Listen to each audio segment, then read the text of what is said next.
கோயம்புத்தூர்ல இந்து முன்னைனா கொஞ்சம் கிராண்ட் இல்ல, நிறையவே கிராண்ட். எங்க தலைவர் முகம் எங்களுக்கு பிராண்டு. ஈவே ராமசாமிங்கிற பெரியார் ஓடல், அதை கேள்விப்பட்டு பொறுக்க முடியாமல் அண்ணாதுரை ஈவே ராமசாமி மீது சாடல். மு.க. ஸ்டாலின் துண்டு சீட்டை தேடல். உதயநிதிக்கும் நயன்தாராவுக்கும் ஊழல். இதுதான் ஒட்டுமொத்த திராவிட model. Muslim terrorism is a stronger, but Hindu unity even more danger.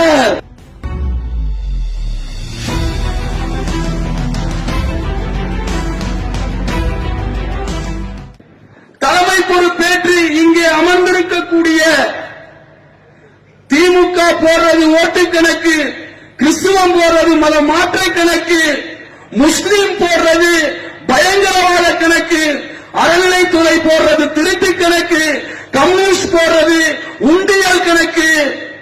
இது என்னடா கணக்கு?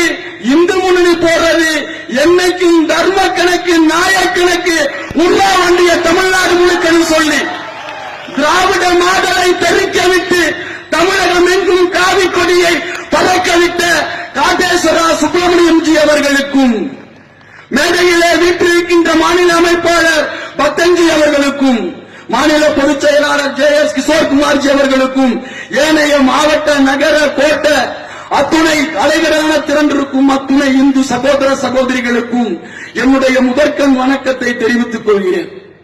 இப்ப கொஞ்ச நேரத்துக்கு முன்னாடி பார்த்திருப்போம் எல்லாமே. இவ்வளவு பெரிய வரவேற்பு, இவ்வளவு பெரிய மக்கள் கூட்டம். கோயம்புத்தூர்ல இந்து முன்னைனா கொஞ்சம் கிராண்ட் இல்ல, நிறையவே கிராண்ட்.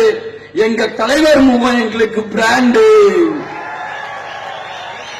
திராவிட மாடலை தெறிக்க விட்டுன்னு சொன்னோம்.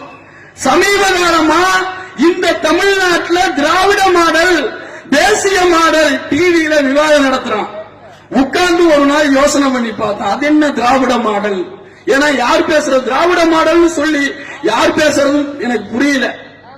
வளர்த்த புள்ளைய கல்யாணம் பண்ணணும்னு ஆசைப்பட்டு ஈவே ராமசாமிங்கிற பெரியார் ஓடல், அதை கேள்விப்பட்டு பொறுக்க முடியாமல் அண்ணாதுரை ஈவே ராமசாமி மீது சாடல். மு.க. ஸ்டாலின் துண்டு சீட்டை தேடல். உதயநிதிக்கும் நயன்தாராவுக்கும் ஊழல். இதுதான் ஒட்டுமொத்த திராவிட மாடல்.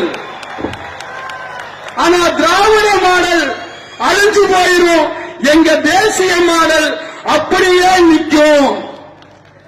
இப்போ டெல்லியில போன வாரம் ஒரு வளர்த்த பிள்ளைய ஒருத்தன் பாலியல் பலாத்காரம் பண்ணிட்டான். ஒரு சுட சுட செய்தி, அப்படியே அங்கேயே ரோட்ல அவன் அடிச்சு கொண்டுட்டான். தமிழ்நாட்டுடைய போராட காலம் ஈத்தரை ஈவேராவுக்கு தமிழகம் முழுக்க சிலை. ஆனா இந்த அரசாங்கம் கோவிலை எடுக்குது. ஆனா நாங்க சொல்றோம், இந்து முன்னணி சொல்லுது, கோவிலை இடிக்க விட மாட்டோம். தைரியமான ஆளா இருந்தா ஈவே ராமசாமி சிலை போக்குவரத்துக்கு இடையூறா இருக்கு, அதை இருந்தா நீ அப்படி இல்லைன்னு சொன்னா எந்த கோவில் முன்னாடி எல்லாம் ஈவே ராமசாமி சிலை இருக்கோ அதை இந்து முன்னணி எடுக்க போராடும் என்று இந்த உரிமை மீட்பு பிரச்சார பயணத்தில் சொல்லிக்கொள்ள ஆசைப்படுறோம். தமிழகம் எங்கும் மதமாற்றம். இந்து முன்னணி என்கிற பேரியக்கம் மட்டும் இந்த தமிழகத்தில் தோன்றலன்னு சொன்னா இங்க உட்கார்ந்து இருக்கிற பல பேரே மதமாறி போயிருப்போம். இன்னைக்கு தமிழகத்தில் மதமாற்றம் தடுக்கப்பட்டிருக்குன்னா அதற்கு காரணம் இந்து முன்னணி, இந்து முன்னணி. ஆனா தடுத்துட்டு இருக்கோம். ஒரு பக்கம் தமிழ்நாட்டில் திராவிட மாடல் ஸ்டாலின் அரசு மதமாற்றத்தை வளர்த்துட்டு இருக்கான். ஒட்டுமொத்தமா தமிழ்நாட்டுக்கு கிறிஸ்துவ மத மாற்றத்துக்கு யார் செலவு பண்றான்னா காருண்யா நகர், நம்மளுடைய நல்லூர் வயல் காருண்யா நகராட்சி. லட்சக்கணக்கான பேர்த்த மதமாற்ற முயற்சி நடந்தது. இந்த தேசத்திற்கு எதிராக செயல்பட்டா அந்த மதமாற்ற கும்பலை வேரோடும் வேரடி மண்ணோடும் அழித்த அமைப்பு, அழிக்க போகும் அமைப்புனா அது இந்து முன்னணி. இந்து முன்னணி ஜெகத் கஸ்பர் அப்படின்னு சொல்லி வைத்தேன். பிரிவினைவாதி, ஒரு கிறிஸ்துவ மதம் மாற்றக்கூடிய ஏஜென்ட். ஆனா திராவிட முன்னேற்ற கழகத்தினுடைய கைகூலி. அவன் சொல்றான், தலித்துகளும் கிறிஸ்துவர்களும் அதிகமா இருக்கும். இந்த பாரத நாட்டை பிரிச்சிடலாம், 40% இருக்கும், பிரிச்சிடலாங்கிறான். டே, நீ இல்ல, உங்க அப்பா இல்ல, உங்க படைச்ச இயேசுநாதர் இல்ல, எவன் வந்தாலும் இந்த பாரத தேசத்தை பிரிக்க முடியாது. அவனுக்கு ஒன்று சொல்றேன், ஒத்த பைபிள் படிக்கிற உனக்கே இவளை இருக்குன்னு சொன்னா, மகாபாரதம் படிச்சு, ராமாயணம் படிச்சு, தேவாரம் படிச்சு, திருவாரசம் படிச்சு, வீர சாவர்கரை படிச்சு, விவேகானந்தரை படிச்சு, வீரத்துறவி ராமகோபாலனை படிச்சுட்டு வந்த இயக்கம் இங்க மதமாற்றும் நோக்கோடு பிரிவினைவாத இயக்கம் பேசாதுன்னு சொல்றோம். இங்க முஸ்லிம்களுக்கும் கிறிஸ்துவர்களுக்கும் ஒரே நோக்கம் தான். இந்த அவங்களுடைய பிரச்சனை என்ன? மதம் மாற்றணும். லவ் ஜிஹாத் மூலமா இந்து பெண்களை மதம் மாற்றணும், அறியாமையின் மூலமா இந்துக்களை கிறிஸ்துவர்கள் மதம் மாற்றணும்.